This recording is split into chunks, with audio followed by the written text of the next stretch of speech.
Welcome. Our new Bible study on the book of Galatians. Much shorter than our previous one of the book of Acts, which was, of course, 28 chapters. All the way back at the very beginning of that one, I said that it would take, the pace would be about a chapter a month, which is accurate because we were 28 months and 1 day in our length in the last one. So nearly 2.5 years. Here, this one, the book of Galatians, a lot shorter, 6 chapters in total. It won't be quite a portion or a chapter per month, rather.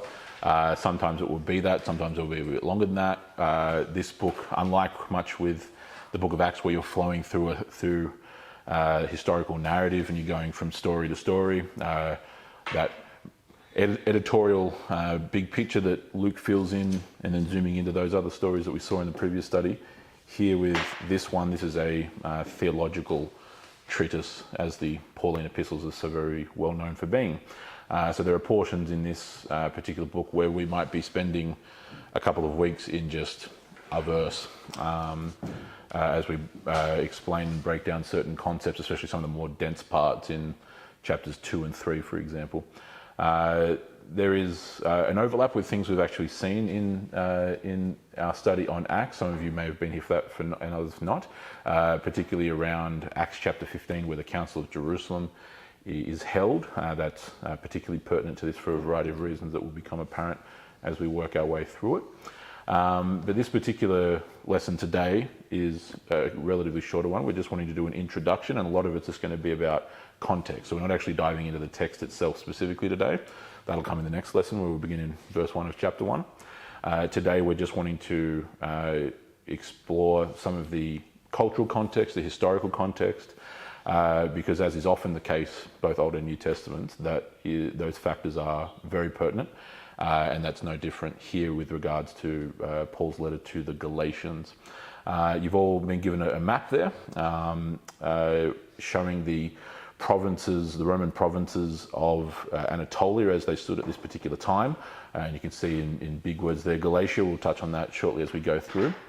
But a number of these historical details are going to be relevant really from beginning to end, but especially in some of the more theologically dense portions, where the very nature of not only Galatia as a region, but particularly the Galatian people, from to whom this letter is written, are actually a significant factor in why Paul writes what he writes and how he writes it, and so on and so on. So it's not just simply for historical trivia that we're covering this.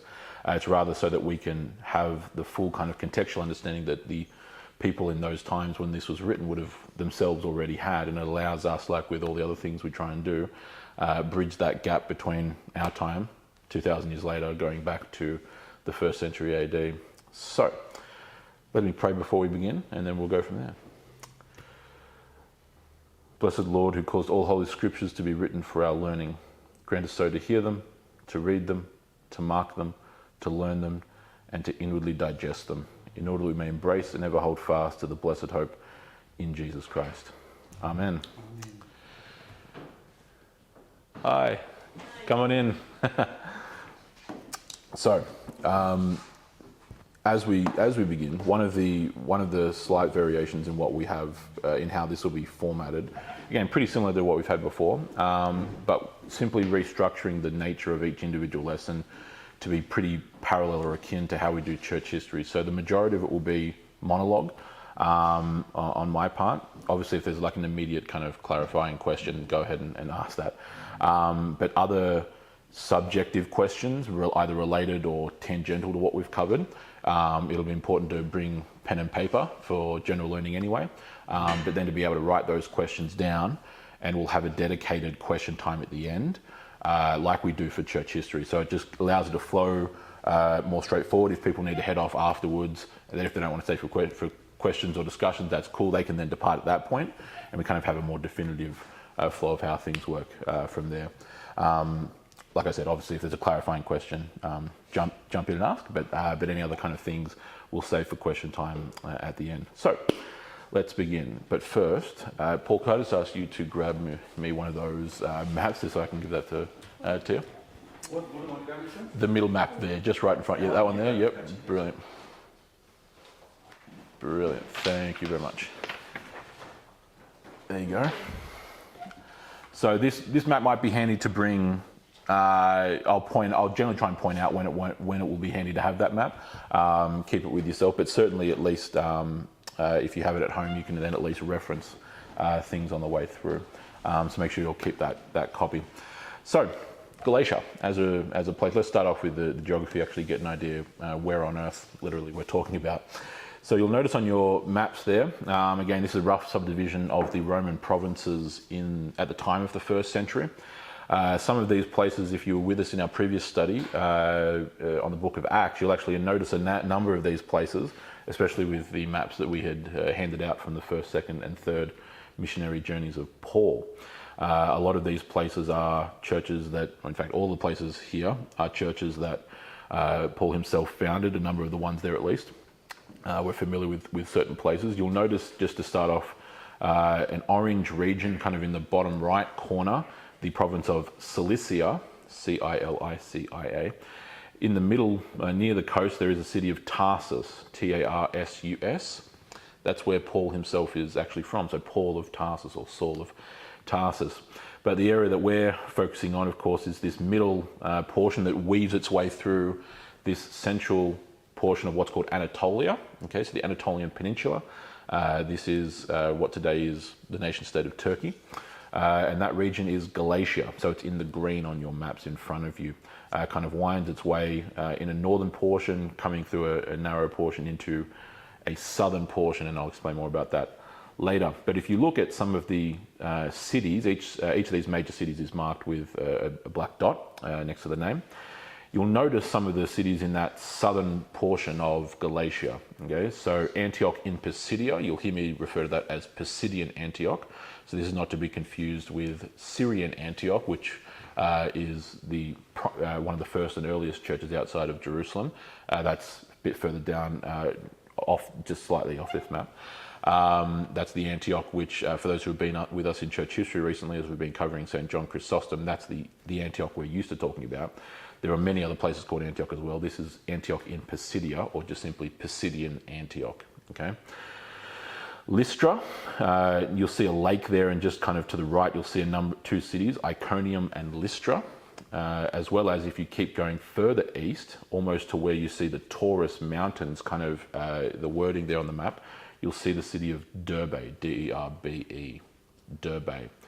Now, in our Bible study on Acts, we actually went through a number of those places, through Paul's missionary journey in Galatia, in Acts chapters 13 and 14. Okay, so these cities of what's called southern Galatia. Okay, Pisidian Antioch, Lystra, Iconium, Derbe. Derbe was where he was stoned almost to death and was harassed and harangued, where he was traveling with Barnabas on that particular journey. And so when you see these cities, and the reason why I've pointed them out here, is that this letter to the churches in Galatia, right, is a region. The address itself, the churches in Galatia, or the Galatian churches, are to the churches primarily in these four cities. Okay, Pisidian Antioch, Lystra, Iconium, and Derbe. Right? The southern Galatian cities. I haven't listed any of the northern Galatian cities. There are cities up in the north, for example, Ankara, or what today is known as Ankara, which is actually the capital of Turkey, is up in the northern plains of Galatia. It was not part of Paul's missionary journeys. He just went through the southern regions for reasons which I'll explain shortly. But the churches in Galatia, you were looking at those four cities that kind of strand their way along there in southern Galatia. Okay, and this was commonly the case. Sometimes you would get obviously the church in Corinth is just the city-state. Is just the city of Corinth itself, over there in Greece on the Isthmus. The church of Ephesus, if you look over on the western side of this particular map in the province of Asia or Asia Minor, if you scan your way down, you'll see the word Lydia, the region of Lydia, and then just beneath that, the city of Ephesus. Okay, so that's the letter to the Ephesians, for example. You have examples like that where Paul is writing a letter specifically to the church in that one city, and obviously as that church would grow, they'd have multiple congregations in the one city. In this case, other times, like Galatia, it's actually churches across a region, okay? And so that's who we have in view when he's writing this particular letter. And we'll talk more about the context of when it's written and those things later on as well. But before we do that, we want to actually understand more about the people and more about kind of a bit of the history of this place to help us understand the context for what we'll see unfold for us. So, Galatia as a region had, like with many of the other parts here of Anatolia, Asia, Bithynia and Pontus, Cappadocia, etc., changed hands many times throughout history. But by the time you get to the 1st century, it's been about nearly 300 years. We're actually a bit over 300 years now, where a particularly unique group in this part of the world actually resided. Just about everyone else around here, in Cappadocia, Cilicia, in Lycia, in Asia, etc., were all either ethnically Greek or were heavily Hellenized peoples themselves. This was the very essence of the Greek world, the Eastern Mediterranean world. In the late 4th century, of course, Alexander the Great and the Macedonian Empire expand forth out of Macedon into the rest of Greece. They cross the Bosporus. If you look up in the top left, just below that key where you have the box that says Galatia and the city, you'll see a narrow pass leading up into the Marmara Sea. That is the Dardanelles. That's where Gallipoli is, for example, okay? Where the Anzacs fought in 1915. The city of Constantinople is up there at the Bosporus leading into the Black Sea. Right? The Macedonian Empire crosses over, invades the long-standing enemy of the Greeks, the Persian Empire, the Achaemenid Empire, and they conquer all the way across the majority of the known world. And so these parts were heavily Hellenistic places. A lot of those places on the side of Asia there on the western portion of your map were historically Greek in the first place. However, in the middle of this portion, as I said, for about 300 years by this point, since the early 3rd century, a couple of decades after the conquest of Alexander, those who predominated the region of Galatia were not actually Hellenes, they were not actually Greeks, they were Celts, known as the Galatians, hence the name of the region. So these, you might be going, Celts, where if anyone's familiar with history, you'll know that Celtic peoples are primarily those who dwell in Western and Northwestern Europe, of course the British Isles, and like myself, being a Welshman, Celtic, and Celts historically expanding out of Central Europe dwelt in places like today that are France and Belgium, Portugal, parts of western parts of Spain, the Celtiberians, and then of course the British Isles. Why on earth is there a distant, far-flung group of Celts where the rest of their kin are in Western and Northwestern Europe, who are all the way over here in the Anatolian Peninsula, far off in the Greek world? In the early 3rd century, right around the year 280, a group of Celtic tribes, in fact a conglomeration of them, an army of about 85,000, under a Celtic warlord by the name of Brennus, actually migrate through the Balkans and launch an invasion of the Greek peninsula. They barnstorm their way through Thrace in the north, come all the way down and make their way all the way down to Delphi in the middle portions there of Greece, where the Temple of Apollo is. During this time, they are expanding through the Balkans and migrating and doing other such things. A group of them, to oversimplify this history, decide to actually break off from the main war band and cross the Bosporus into what we now call Asia in this provincial form here. They keep migrating and they eventually settle in the Galatian plateau, which is where this green region is here, and in fact hence why the name is Galatia, coming ultimately from a Koine Greek derivation for Gaul. Okay, so Gaul, the region of, again, what today is largely France and Belgium and some of the southern portions of the Netherlands up to about Rotterdam.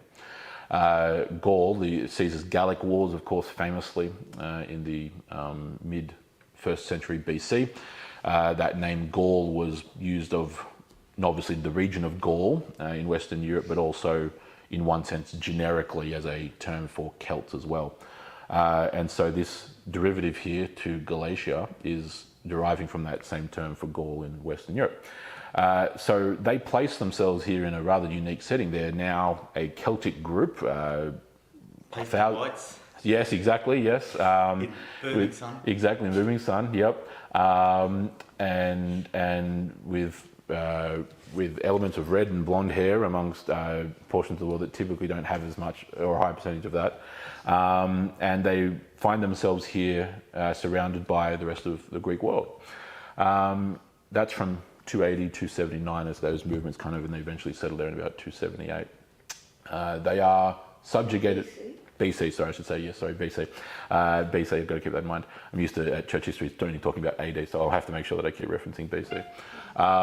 Yes, 280, 279 BC.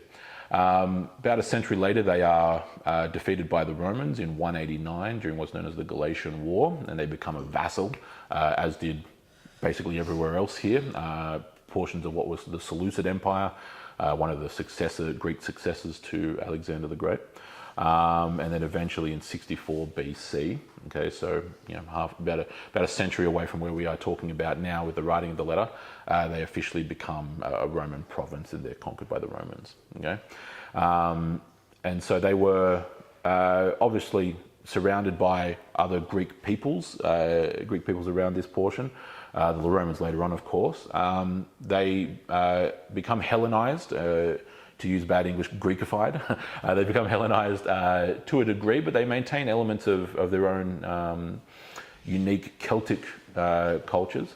Their religion becomes an interesting blend of part Greek, part Celtic polytheism. What, be Druid? No, Druidism was specifically contained certainly to these points in the British Isles. It was very much a Brittonic, what my ancestors were. But there is some confluence. There are some odd deities in the broader reaches of the Greek pantheon that were clearly influenced by the Galatians. They obviously adopt Greek in regards to their language. Everyone here, this is the language of the world. It's the language of commerce and trade and politics and everything else. But they do actually maintain their own distinct Galatian language all the way through this period, through the first century and up till probably at least about the 6th century AD. Okay, wow. Before it eventually just dies out naturally. We know that by virtue of a number of commentators in the centuries AD who remark on this, Roman particularly. Saint Jerome, who was the man who translated the scriptures into Latin, what will become known as the Latin Vulgate, a very important translation in the history of Christianity. He remarked that the Galatians actually that had their own distinct language, and it was similar to Celtic peoples up in what essentially is the Rhineland, up near Trier. So on the midwestern portions of what today is Germany. And so there was this language that continued to persist through. Obviously, Paul's writing to them in Greek. As I said, they all knew Greek, but they also were essentially bilingual. Greek speaking like everyone else was, and then also maintaining their own Galatian language and their own distinct Celtic identity, with blends and elements that kind of fall in by osmosis with the Greek world around them. And this wasn't uncommon at all. This was fairly common, depending on where you're talking about. Some places became very Greek when the Greeks conquered them under Alexander and his successors. Other places had a blend of the two. Others kind of had a bit of a dualistic relationship between the two. But in this case, there is a distinctly Celtic element to them, not only obviously ethnically, but also culturally as well. Whilst being in these very Greek places around them. The southern portions of Galatia itself, which is where, and again, they settle all throughout this region of Galatia, north and south. The region of Laconia that you see in the middle portions there is relatively mountainous, and there's a number of, comes up to the southern plateaus, as it were. So there is a bit of a geographical divide between northern Galatia and southern Galatia. But certainly in regards to, with each having their own relevance economically and politically. The north was fairly politically important as well as very economically wealthy. The southern portions where we're focused on were major centres of trade and transport. Okay, so when Paul is journeying his way through in what for us is recorded in Acts chapters 13 and 14, he is travelling along major highways that link the Greek world to the rest of Asia, and then obviously over to the Mesopotamian world, okay? And so places like Pisidian Antioch and Iconium and Derbe particularly, as well as Lystra, are major trade routes along that southern reaches of Galatia there. Because you can, of course, get to many different ports relatively quickly. You can get to the port of Perga in Pamphylia. You can get to the major Greek city of Tarsus as well. Paul, from his home city, his hometown, was not having to travel all that far to get to a place like Derbe, crossing through the Taurus Mountains, for example. And so there is a wealth of people traveling through, lots of trade and transport, and they're ideal places to establish churches by virtue of the volume of people obviously living there, but also moving through there. Those places, of course, are in ruins today, obviously, but you can go and visit them. I've had the privilege of being to all four of these places, and Sydney, Antioch, Lystra, Iconium, and Derbe.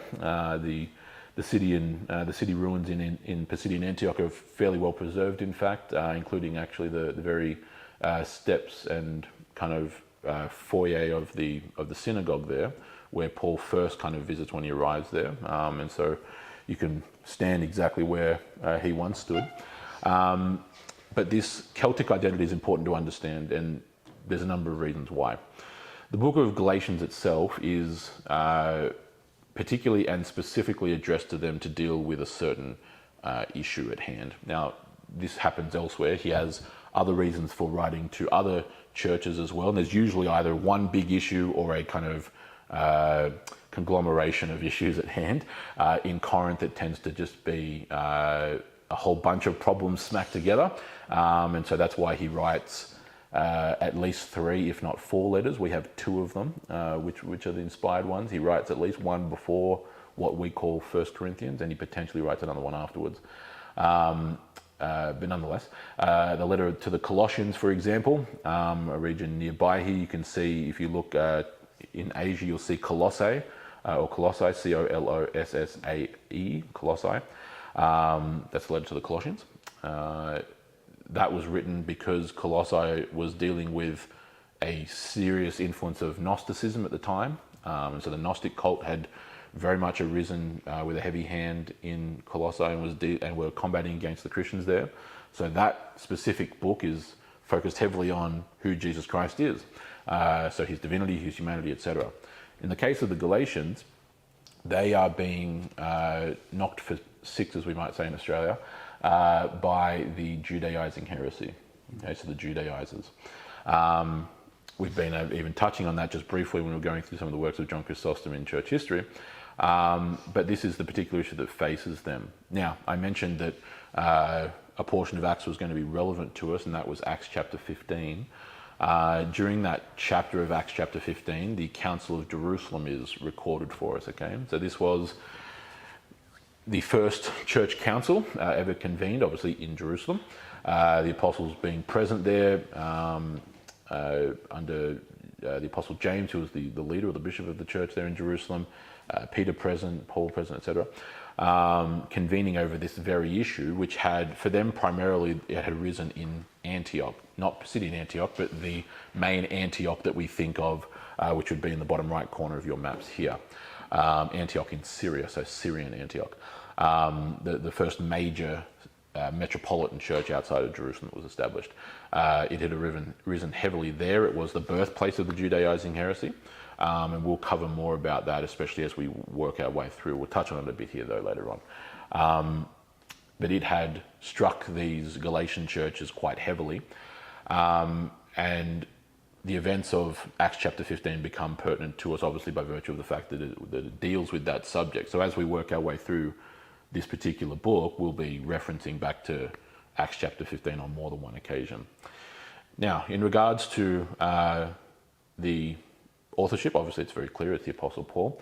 There is one reason I make that obvious statement, in that when we get to the very end of the book, you'll notice in the end of chapter 6, I might even actually point it out to you, might as well have a look at it now. If you go to the end of the book and go to Galatians chapter 6,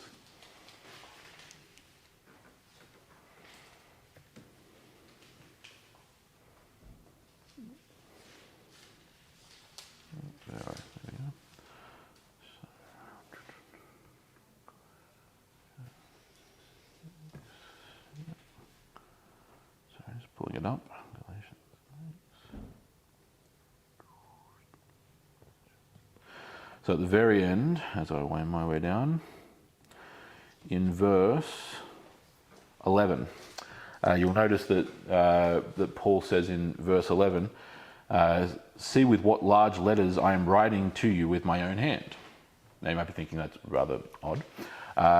We obviously placed much emphasis in our last Bible study on explaining that Luke is the author, and as we were going through that, explaining the fact that, highlighting when it was clear in the text that Luke, the evangelist, was actually with them because of the transitions in the pronouns that were used. You would often speaking of they, and then they did this, and he did that, and etc. And you would get these certain portions, especially in the latter half of that book, where it would transition into, and we went to this city, and we went on this ship, and Luke was actually with them. The way that these Pauline epistles are written, and this is a very common way of doing things, we often envision the Apostle Paul sitting down and physically writing out these letters. That was not the common way in which letters were written outside of personal letters. You would write personal letters to family or to friends, things like condolence letters or invitations and other such things you would often write personally yourself in the ancient world, in Greco-Roman culture. But outside of that, these kinds of letters that are not specifically between family or other such things, you would use a scribe for. Today we would call a scribe. Okay, so you would use dictation. You would sit down, and then a professional writer, a professional scribe would dictate the words, make any necessary kind of grammar adjustments to make it flow properly in writing, etc., etc. Chat GPT. Almost, yes, using like AI, and yes, in one sense, almost just a little bit more humane and human. In this case, this is how Paul writes his letters. And so when we think of authorship, that again is the common way of how these things were done. If anyone is even vaguely interested in philosophy or historical works, the majority of what you read from ancient texts were not literally written with the physical hand of the person who actually authored it. It was dictated, so it would allow the author to actually sit down and be thinking and working through the wording in their head as they're sitting there, and the scribe would then actually write it out and make any necessary grammar adjustments as they would need to. In this case, however, it's evident that Paul actually, by the time he gets to the end of the letter, actually takes the pen from the scribe and actually starts writing it himself.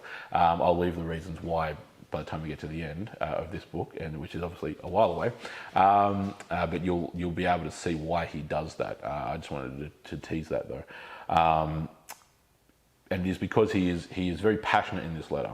He's passionate elsewhere, of course, but he is very much, what's the wording I would like to use? Coming from a position of righteous anger would be probably the most palatable way of putting it. He uses some very strong language at a certain point here against the Judaizers themselves, which would tend to shock our modern polite sensibilities. But he uses a form of rhetoric known as sogos, which we've actually again just been touching on coincidentally with regards to some of St. John Chrysostom's works, where he employs this rhetorical technique, as I just mentioned, known as sogos, meaning something like censure. Right? So not to censor, censure, censure, to give a harsh critique against something, right? Using rhetoric or using language that is condemnatory and very blunt. He employs that well-known ancient rhetorical technique here as well at certain junctures.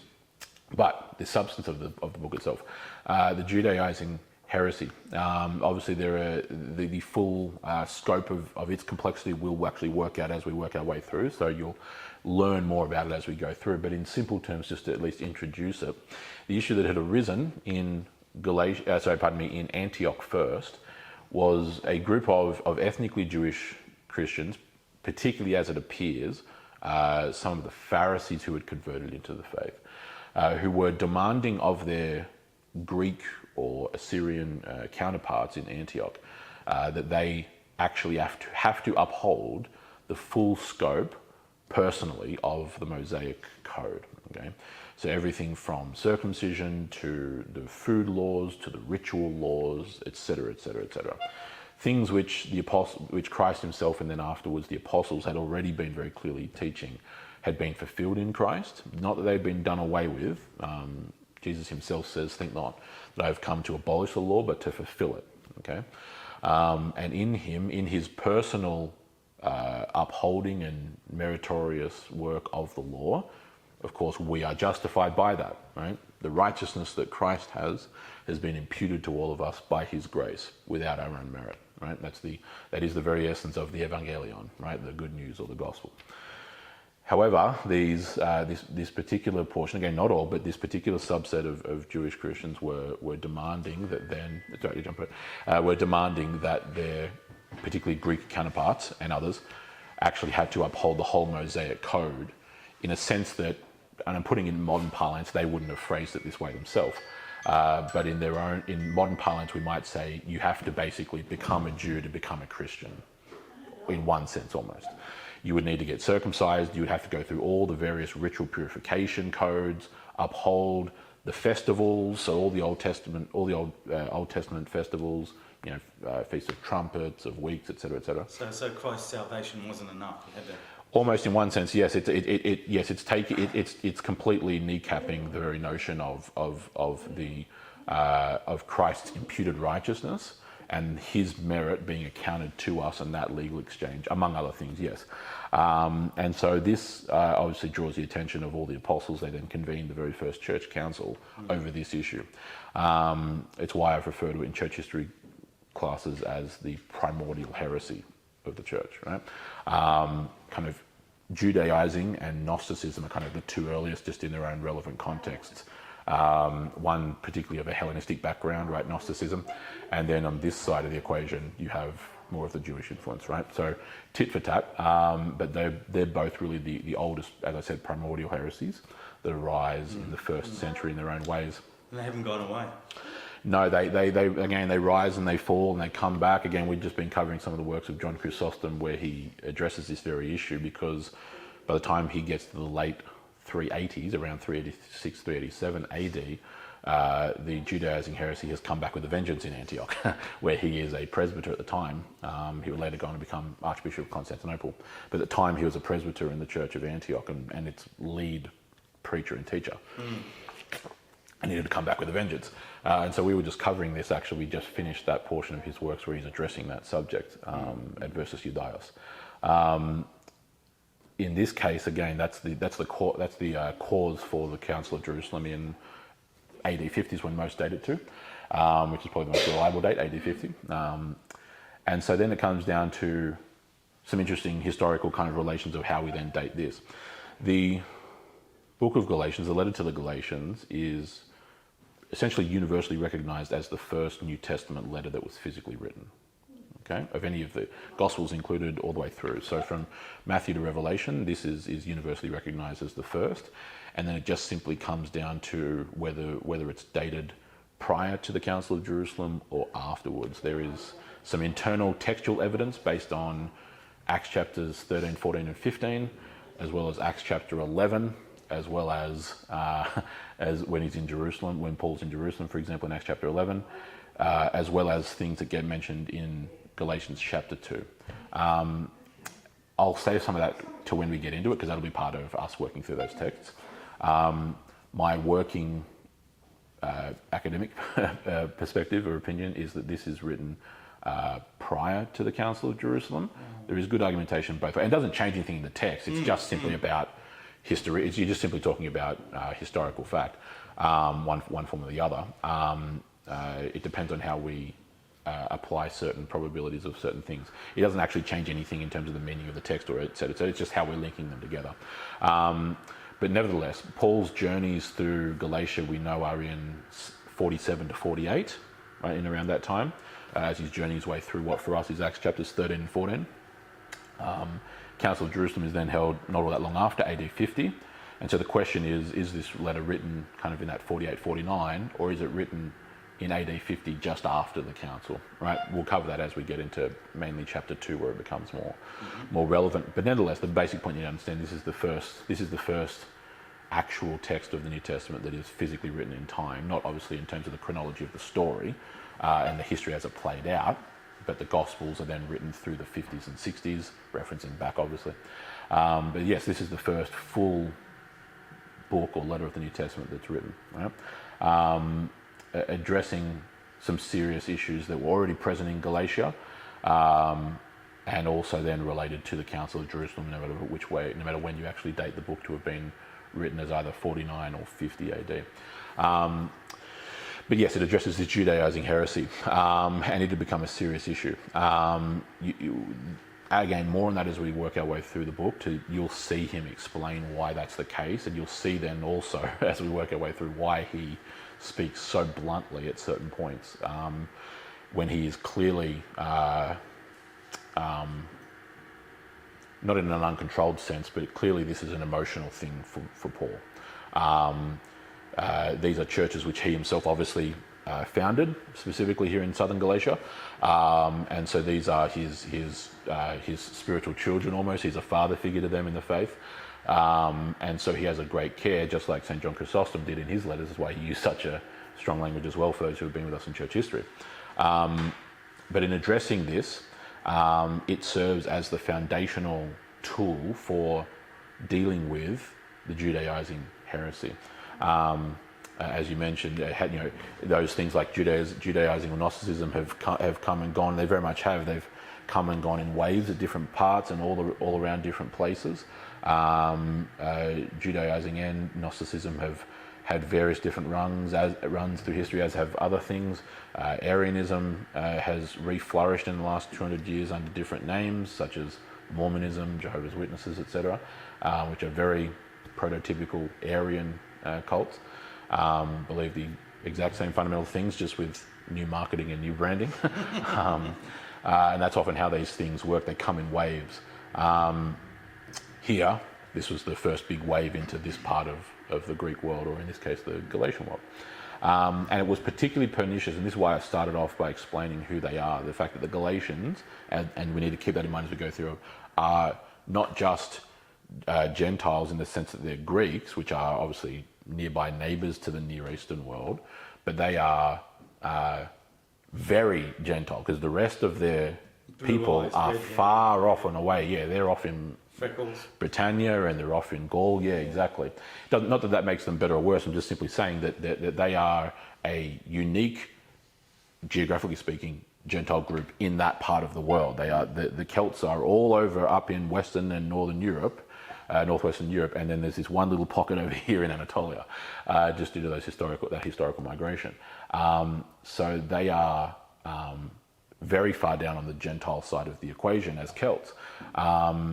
And so as this is purveying among Greeks in Antioch and Celts in Galatia, it's especially pernicious from Paul's perspective, okay? And so that ethnic identity is something that you will become very obviously relevant. And if one misses it when they're studying this kind of book, you end up deleting and removing so much of the kind of pretext as to why this letter gets written in the first place. Yeah. This is the first time I've heard this. Well, there you go. Sorry. I didn't realise they were all screaming redheads. Yeah, correct. Yeah, exactly. And look, I'm saying to you, of course, by the time you get down here now to the first century, we're in the late 40s, let's just round up to nearly 50. They've been in this part of the world now for 330 years. I think there would have been a fair bit of intermixing between... Yes, I'm saying, and there is. I'm saying they're all speaking... This is written in Greek because they all speak Greek. Yeah. I'm Greek and fluent. Yes, and so there's plenty. They know where it came from. Exactly, and there's plenty of that in them. Like I'm saying to you, across that course of over 3 centuries now, there's plenty of mixing in, and obviously they intermarry and culture, and like I said to you, there are certain minor figures in the broader reaches of the Greek pantheon which are clearly inspired or have clearly flowed over from Galatian ancient paganism.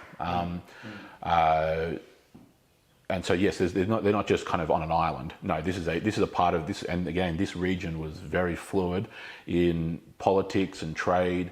It changed hands multiple times as powers rose and came about. Obviously, in the days of the Empire, the Roman Empire, that is, people are migrating and moving through this portion, this major trade route. Right, this was the major trade route. If you're wanting to get from Jerusalem or from Babylon or from anywhere else like that, Antioch as well, if you were traveling by land, you would, unless you were traveling and kind of hopping along the coast by ship, you would be traveling almost certainly through southern Galatia. Yeah. So plenty of people moving through in that, and major trade routes in that sense. Sorry to interrupt. Just Go to be ahead. clear, where the Aryan people were? The Aryan. Oh no, sorry. Yes, when I was talking about the Aryans, sorry, not the people group. Yes, sorry. The Aryans are in regards to they tend to pop up later. That's a later issue, not relevant at this time. Yeah, yes. I was just speaking of different heretical groups that have popped up, like the Gnostics and such. No, the Aryans, the Aryan heresy begins in the early 4th century AD, and it originates with a man named Arius in Alexandria, Egypt. Yep. But no, at this time, no, the two major different cultic groups which had popped up were the Judaizers on the one hand and the Gnostics on the other hand. The Judaizing heresy tended to remain pretty linear and pretty consistent. Gnosticism burst into 1,000 different iterations and variations, depending on who ran that particular group in that part of and where it was, and et cetera, et cetera. So that became very wide and varied. But the material that to deal with Gnosticism, you will find in the book of Colossians, because Colossae had a serious problem with that in the 1st century. In this case, what this really is what we'd call a polemic, right? So this is a polemic against Judaizing or the Judaizing heresy. A polemic, in other words, a formal treatise or an argument against something. Named after Ptolemy, is it? Or? The etymology, no, that's right. Etymology of the word polemics, I'd have to look up. I'm not sure off the top of my head. No, that's right. But yes, it would be a polemic. So it's what he is doing is obviously he's writing to them in a personal sense, right? Each of these letters are addressed, to the churches in Galatia, for example. So there is the personal element, but it's more than just simply a personal letter. He really is, and he does this elsewhere, obviously, like I mentioned, the letter to the Colossians and others.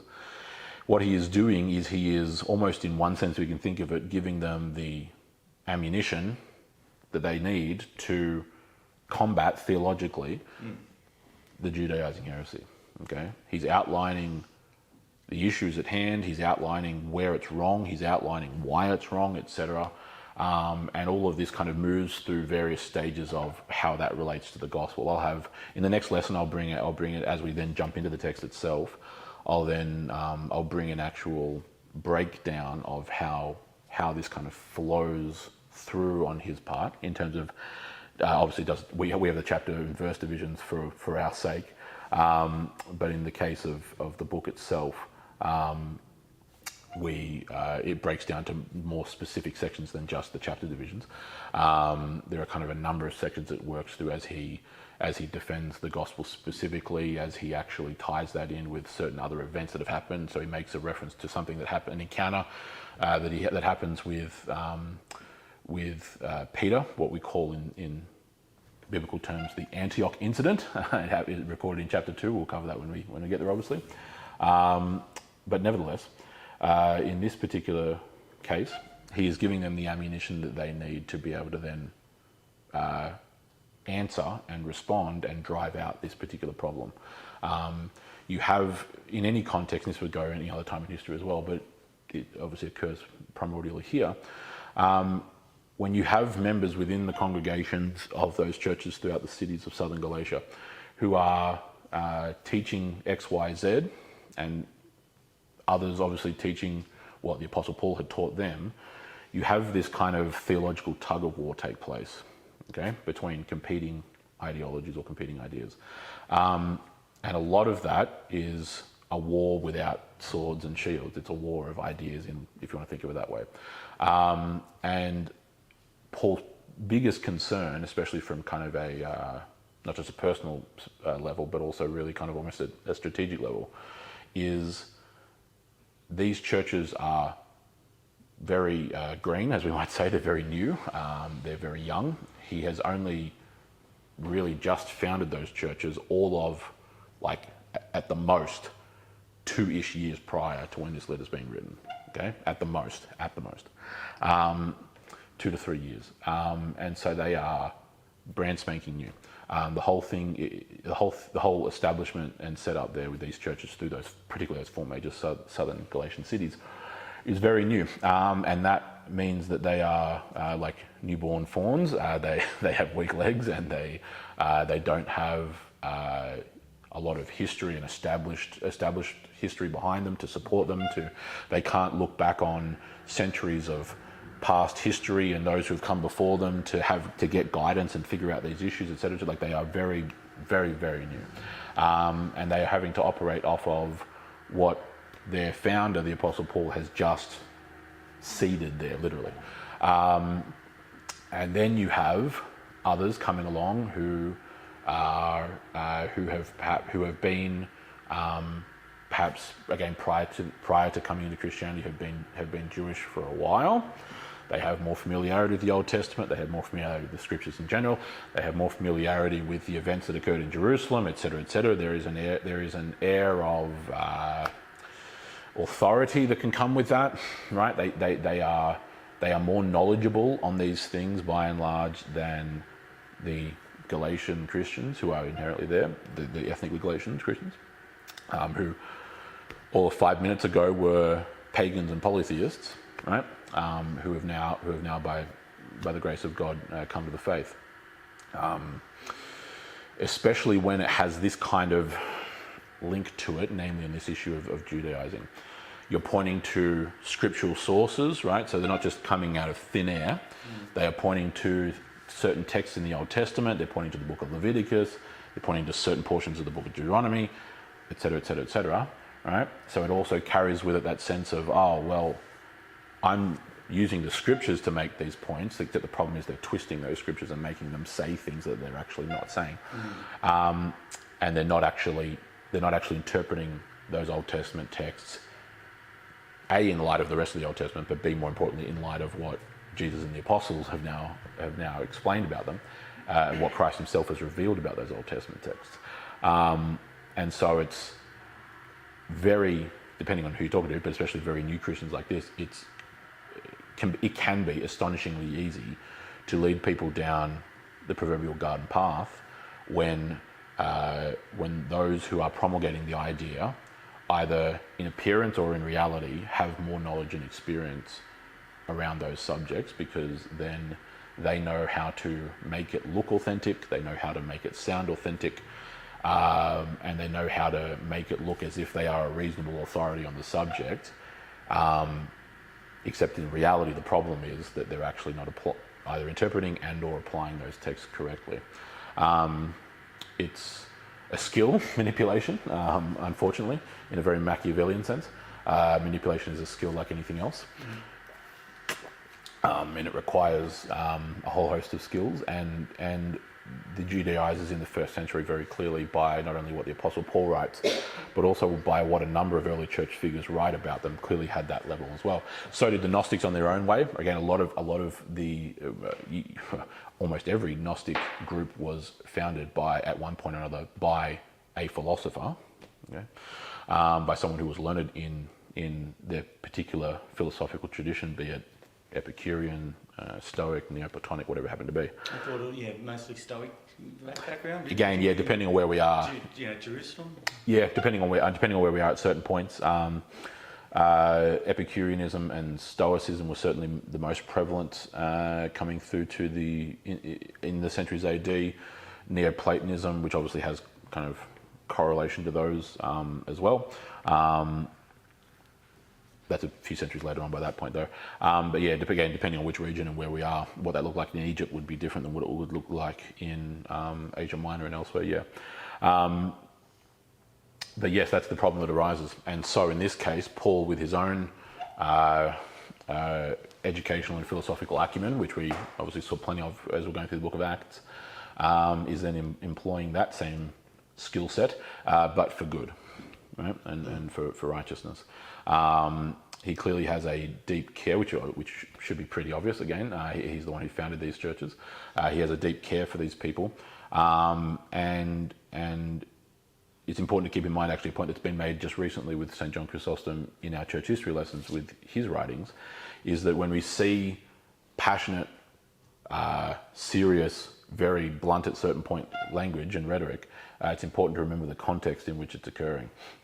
It's not coming out of blind, unattributable malice or hatred.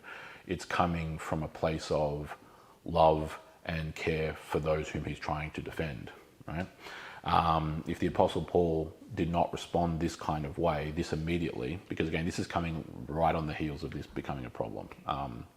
Like I said to you, at the most, kind of 2 to 3 years after these churches have even been founded, he's writing this. And if for those who date it after the Council of Jerusalem, in terms of its authorship, it would be in the weeks or months after the Council of Jerusalem. So like this is written in like 50 AD at the latest, late 50 AD. We'll get more into that as we go through in terms of the dating itself specifically. But his Pharisaical training would have been really important for him to be able to lay things out in a logical and 100% way. correct, because it is really what's occurring here is that either, and again, the specific identity of the Judaizers themselves becomes difficult because they're not leaving extant writings in their own right, at least not the ones that we've found thus far. But we know exactly what they were teaching because we know what different people who then followed the Judaizing heresy were then writing and believing. In this case, either it was, and this is probably likely, that you had those who had either been Pharisees or Sadducees, almost certainly Pharisees based on some of their teachings, who had then infiltrated the churches, either with good intention or maliciously, or probably both, who were then teaching these kinds of things because the teachings are very Pharisaical in their nature. Again, for those who are familiar with the Gospels, the Pharisees and the Sadducees, the two major rabbinical schools that existed at these times, both filled with their own problems in different ways.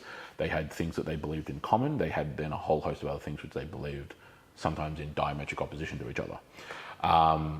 There's one encounter, for example, where the Pharisees and the Sadducees are both trying to attack Jesus rhetorically, and he makes one little comment about the notion of resurrection, knowing full well that it will send them into a thing. The Apostle Paul does the same thing too, actually, for those of us who are in there in those later chapters, like chapters kind of 19, 20, 21 of the book of Acts, where he makes a comment about the resurrection, because the Pharisees and the Sadducees believed polar opposite things about resurrection. The Pharisees believed that it was a thing, it was possible.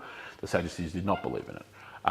And so that kind of is part of the pretext, but nevertheless, the beliefs of Judaizing are very Pharisaical in their idea. Some overlap with the Sadducees, but they're very Pharisaical. So that becomes the basic background and pretext for this particular book. Again, some of the more specific issues of Judaizing or the Judaizing heresy will become apparent to us as we then get into the texts themselves and we see what the Apostle Paul says about it. But this is a major issue of, in its very simplest essence, the Judaizers demanding that their Greek or Galatian or a Celtic counterparts and brothers undergo all the various Mosaic ritual elements, as I mentioned, including circumcision, ritual cleansing, the food laws, etc., and that they then need to uphold all of those things, the festivals as well, so that observing the full scope of the festivals, failing to understand that the festivals of the Old Testament were good, that's not the problem, but they were foreshadowing Christ himself. Every single last festival of the Old Testament actually had a Christological meaning to it.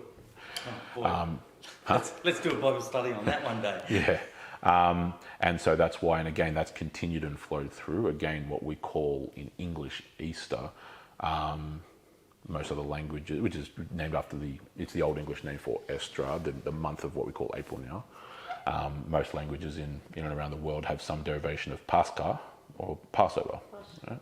Yeah, Pascha, yeah. Basically every other language that's not English has some derivation of that name, be they Romance languages, Greek's the same, Slavic languages, etc., all around the place.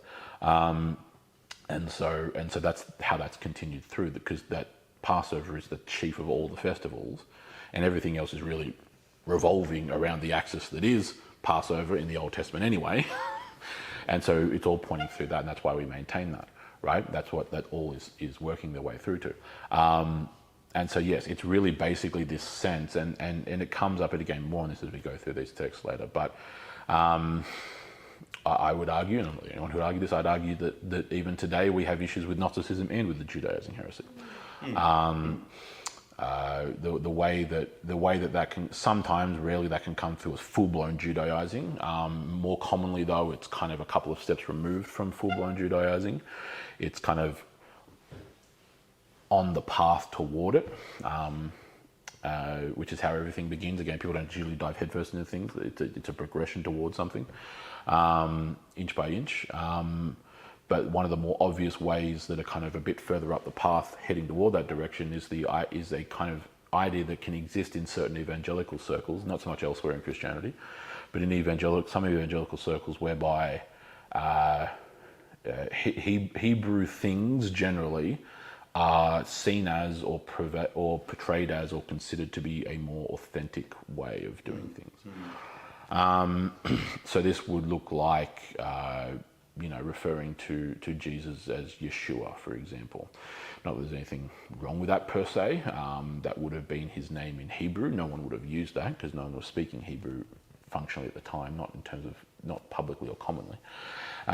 They would have been referring to him by his Aramaic name, Yeshu or Yehu, or just simply Jesus as the Greek term. Or today we'd say Joe. As we'd say, sure, yes. As we'd say today with our Germanic J of Jesus, yes. It's insisting on using the term Yahweh or Yahweh for the divine name, for example, in the Old Testament. Is that a rough approximation of what it may have sounded like? Probably, maybe. It's as close as we think it might sound without knowing how it was specifically pronounced. But there's a reason why historically in English we have translated that word as Lord with the majuscule form, so in other words, the little capitals you see in the Old Testament, the Lord, or the Lord our God, etc. Because the text that was used throughout the predominance of translation history in the church has been the Greek, okay, the Greek Old Testament and the New Testament, the Septuagint. And so that utilization in the Old Testament of the Lord's name was just simply Kyrios, right, Lord. Which is why when Jesus is referred to as Lord in the New Testament, it's not just in the sense of the Lord of that household or the Lord of that region, like a governor. Yeah, it's a divine reference. Yes.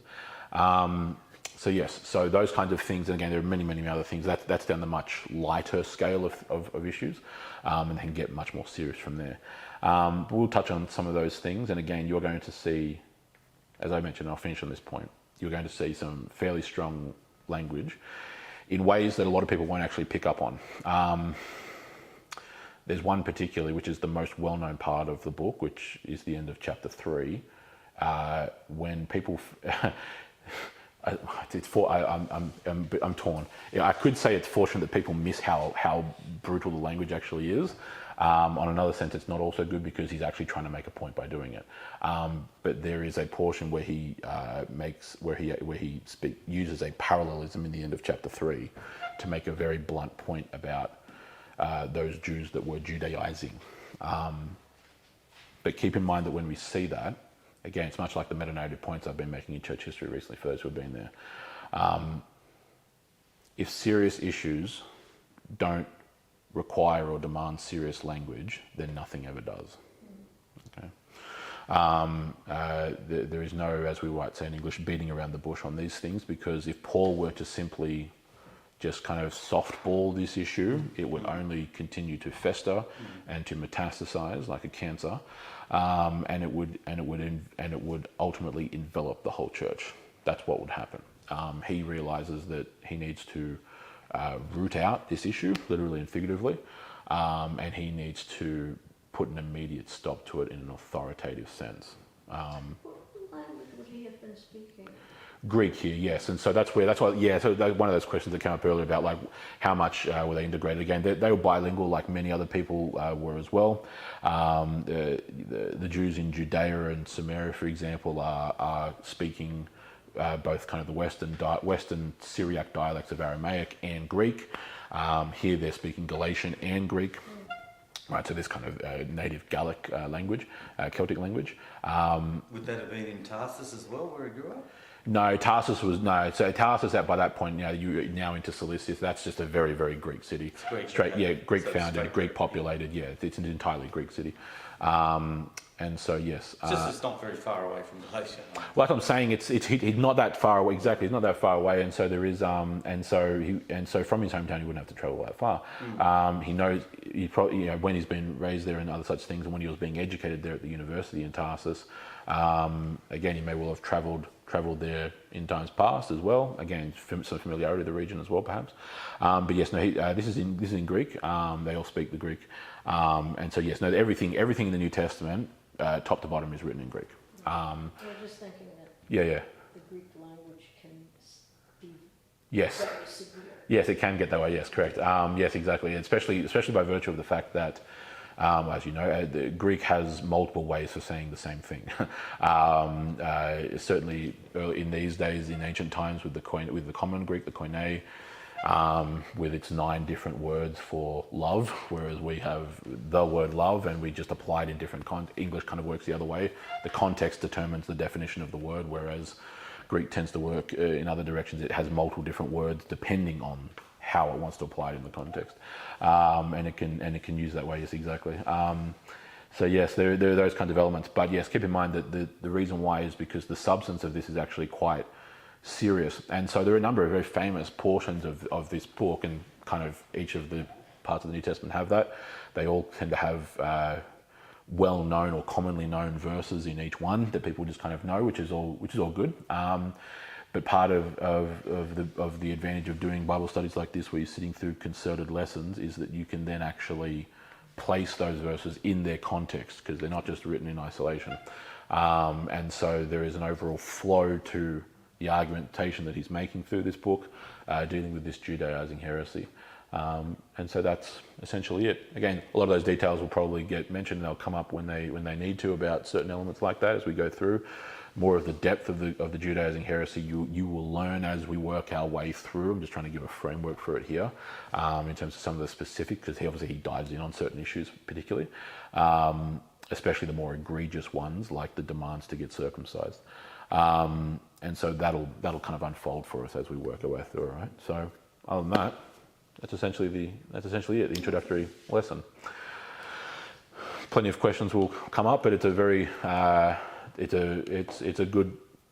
a good ride through this book. And we just write down the questions as you go, then ask them at the end. Yeah, correct. As a question time, it gives us that streamlined nature and allows us to then work through there. Yeah, I'm saying the momentary kind of those are fine with like clarifying questions or interjecting things like that.